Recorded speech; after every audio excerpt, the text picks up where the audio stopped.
Hi, my name is Stephanie, and today I wanted to talk to you about how God shows us what relationships or healthy relationships should look like. Now, I've noticed a lot of Christian content online focuses a lot on relationships, and a lot of times if it is a female Christian vlogger or video maker, it tends to be about things like how far you can go and dating versus courting and all these like rules for how you should be in a relationship, or like waiting and purity and all these sorts of things, and a lot of times almost like arbitrary rules about what a relationship should be like when you're allowed to do this and how much you're allowed to do what, and like how you're just not honoring to God if you look at a boy, like some of them. I just don't really see a whole lot of that in the Bible. Girls, here's the prescription for what you're allowed to do, when you're allowed to do it, and how you're allowed to do that. I feel like God shows us in many ways what relationship or what healthy relationship looks like through how he treats us and how he interacts with us. And I think that's really important. Some of this may be some of my own thoughts as well, just a heads up on that. Now, with this particular video, please be aware, obviously, that these concepts are not purely for like dating relationships or romantic relationships in general. These are for healthy relationships with people, and that can also be family members and just your friends and stuff like that. This isn't all just about like romantic relationships. I also do want to point out the importance of understanding that God is God and we worship God, but we don't worship people. So, obviously not everything will be directly applicable to person-to-person relationships, because you do not owe worship to other human beings, and that sadly needs to be said. So when we look at these things, realize that some things and concepts can be extrapolated for the use in person-to-person relationships. However, the idea of like complete and utter obedience, complete and utter worship and stuff like that, that is reserved for our worship and relationship with Christ. One thing we see consistently is that Jesus communicates with people in a way that kind of meets them at their level. A lot of times he chooses his words in ways to circumvent being thrown in prison, but still being able to show you the truth of a situation. Or he'll speak in parables and stories that a lot of people can ruminate on and think about and realize what he's saying maybe less directly sometimes. And then there are times where the disciples were like, what the crap are you saying? I don't understand. And he would say things directly. So while it's frustrating a lot of times to have to try to say things in different ways or adapt your communication, we say even Jesus adapted his communication for who he was talking to and what would be the most effective method and what would be the most helpful and useful in that situation. So one of the biggest things in relationship is communication. I think any relationship, the major places that it fails is communication. So when we put an importance on trying to learn how to communicate with people we love in ways that are helpful and that they understand, we are showing them love, we are showing them care, because we care enough to adapt the way we're used to communicating to being a way that they can understand, so you both can be on the same page instead of being like really upset at each other or confused or just like lost and just kind of like wandering about like, I don't know what they're doing. If we refuse to meet people halfway and try to communicate in a way that is helpful and useful for them, obviously there's going to be a disconnect. Now this one might be a bit hard to follow. I sometimes like feel or see concepts or whatever like in my mind, and I can't always get them into words that make sense. So I apologize if this doesn't make a whole lot of sense. I'll try. So a lot of times we see, especially with Jesus, how the heart of something matters a whole lot more than maybe the action itself. So especially as an autistic person, I like people to say what they mean and to do things the way they're supposed to do them. I am a person who like thrives off of the rules being followed the right way and blah blah blah, but the intention behind what people do is more important most of the time than what they've done. Of course, sometimes there are things that you do that you can't take back. that you shouldn't do, even if your intention was otherwise. But a lot of times we try to communicate with each other. Now we've gone for spoken language and we go to another level, and that's our actions. So sometimes we might do something that doesn't necessarily go by the rules. So when Jesus and the whole thing with the Sabbath and healing on the Sabbath day, like, how dare you work on the Sabbath day, was the technical reasoning behind it. But yet it doesn't really make sense. Would you, if you love someone, you know, let them continue in being sick for one more day just because you're not supposed to work that day? But the reason, or the example that Jesus gave, was if your animal was stuck in a ditch, would you leave them there that entire day? No, you would go help them. Is that considered work? Yes. But what is your heart behind it? Will you let someone suffer because technically today's a certain day? What was your heart? Was your heart like, oh, I gotta, you know, make the money, I gotta do this or whatever? Or was your heart a rest in God, but also there's someone in trouble here, we need help, right? So sometimes we can do helpful things, but a lot of times it seems that when our actions and our words or the rules don't always line up, a lot of times those are unhelpful things.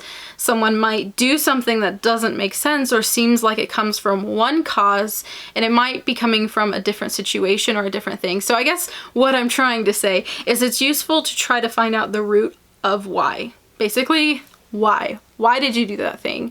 Was that thing hurtful or helpful or whatever? Like, that didn't make sense to you, or it seems out of the blue, or it frustrated you. That is likely a sign that you need to figure out why that person is doing what they're doing. Some people are just cranky and they're being jerks because they need to eat something.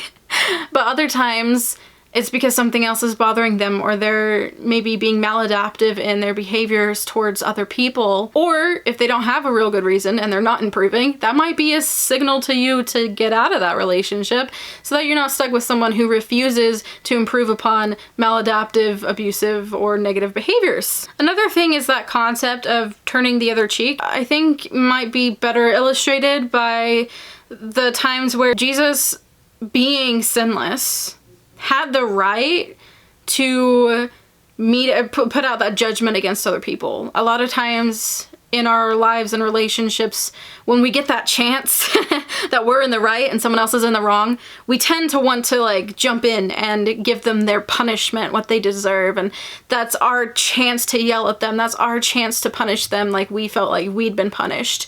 But Jesus shows, even when we have the right to, even when the other person is wrong, we also have the ability and the right to extend grace and extend love instead. So I think that's a very important concept that is really helpful in relationships, when we don't have to, you know, mete out that judgment against somebody. We have that choice. We have the choice of being graceful and kind to someone when they mess up. Now, I'm not saying that means like just let someone run you over and be horrible. What I am saying is extending grace for mistakes, and when there's growth, then you guys can grow together and that person can see like, hey, this person loves me so much that they didn't sit there and beat me down when I did something wrong, but they encouraged me to get back up and to actually solve the problem. But if they're over there like, hey, you know, this person doesn't care when I do this, like, who cares if I hurt them, then that person doesn't want to be in a mutual relationship with you. They don't really love you if they're just thinking about how they can get away with harming you in some way. And that leads me to the next one, which is that relationships are two-way streets. We see that God enters covenant with his people through Abraham. Both of them had to agree to that covenant. So when we have relationships, relationships are both. When someone is treating you poorly, or doesn't want to be involved with you, doesn't want to be around you, is just awful towards you, you don't have to still be there. And I think this happens a lot in Christianity, where we feel like, oh, well, we committed to them. A lot of times, younger people especially will take dating or courting and think that is an immediate commitment for the rest of your life, and it's not. And when someone is not in it with you and they're hurting you, you have the right to break off that relationship. Like, sure, if there's a situation you really love someone and you're in a relationship with them, you might try to make things right. You might try to pursue them and all of those things. But there comes a point where if this person's gone, it's not worth it. You're no longer in that relationship because that person isn't with you, if that makes sense. I'm not talking like physically. And I feel obligated to, every time I talk about relationships and trying to make things work and stuff like that, I want to make it very clear that I'm not talking about abusive situations. If you are in an abusive relationship, you have every right, and I encourage you to get out of that situation. And I think that's just something that we don't always make clear to Christian men and women, that they have the right to leave when they are being harmed in that way. Of course, we see the beautiful imagery of Christ and the church and his love for us, how he pursues us, how he forgives us, how he has compassion and desire after us. That's beautiful. That desire to uplift and encourage and just really encourage the church to grow, to become perfected in him. That kind of concept we can apply to relationships. We should want to uplift each other in a relationship. We should want to encourage each other and love each other and have empathy and compassion and make room for when there's mistakes and to help encourage people to grow instead of being stuck in those. That's fantastic. But I think there's also another interesting thing we see here with the whole concept of the bride and the bridegroom, is that they both have a time of preparing. And I think that it's important for Christian people to take that time before you get like real far in a relationship or even in a relationship to work on your personal relationship with Christ, so that your identity is in Christ and you are prepared as a human being with a solid identity before you go and get in a relationship, so that you're not just making your identity whoever you get with, because that is a very big issue with people. It is imperative that we understand that Christ is who makes us whole and not other people. Now, on a more personal note, maybe not necessarily something that I personally can see like a super obvious like imagery in scripture for, but just something I think needs to be said is that when you are boyfriend, girlfriend, or fiance, you are not married to that person. And I think something that happens a lot of times with that mentality of you must only date or court with the intention of marriage is it feels like you're wrong if you end it. Or you make decisions with the idea that you're gonna be married that now feel like you're trapped. Some people take it further than they know they should have or feel they should have with people, and then they feel like they have to marry this person even though that person might be abusive towards them, that person might be toxic, that person just is not ready to be in that kind of committed relationship.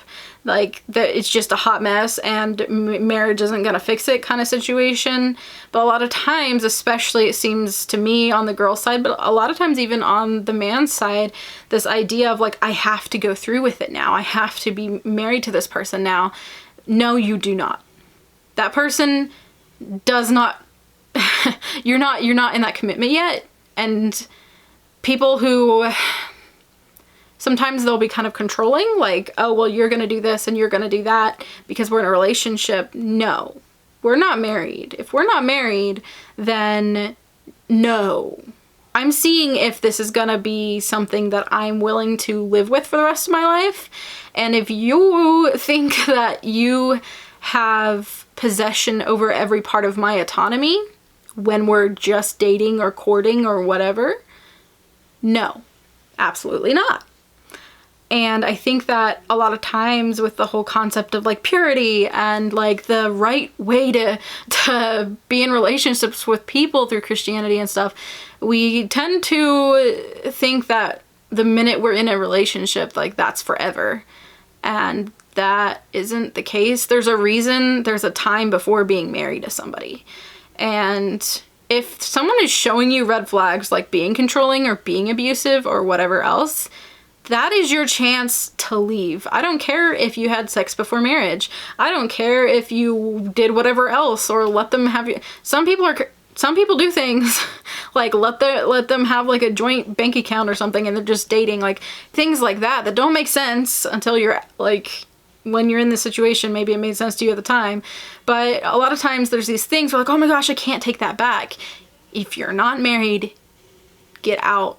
You don't have to spend the rest of your life being abused or in a controlling relationship or being with someone who you know is not going to be right for you. And I just think that is something that needs to be said, so I felt like this was the place to say it. Marriage isn't something that you should feel coerced into, and it shouldn't be something that you engage in because you feel guilty and ashamed.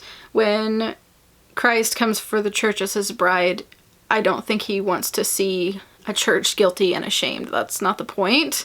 That's really kind of sad to come into a relationship because you feel like you have to. Like, that's not what marriage should be. And in that sense, to me, to get married just because you feel like you have to make it right, that's kind of not respecting what marriage is supposed to be. I think those sorts of things you really need to ask God about. I think it's definitely on a personal kind of person-to-person basis, but to make it the rule, like, oh, we went too far, then I have to marry this person. No. Nope, nope, nope, nope, nope. Anyway, those are just some thoughts that came to me regarding relationships and what we see biblically and what we see in kind of the model through Christ, and how even in friendships and family relationships and romantic relationships, it's more than just like the rules of like when you can be around people and who you should blah, blah, blah. It's what does that relationship really look like conceptually? And yeah, so that's all I wanted to say. I hope that you enjoyed it or found it interesting or useful or something. If you did, go ahead and hit the like button. Let me know your thoughts about all of this in the comments below. And if you're interested in Christian related content from me, I do post to this channel every grand once in a while, or basically whenever I can or feel like it, on Saturdays at 4 p.m. Central Standard Time. So you can hit the subscribe button. I can't remember if I said that or not. So I hope that you're having a wonderful week, and I'll see you in my next video. Bye!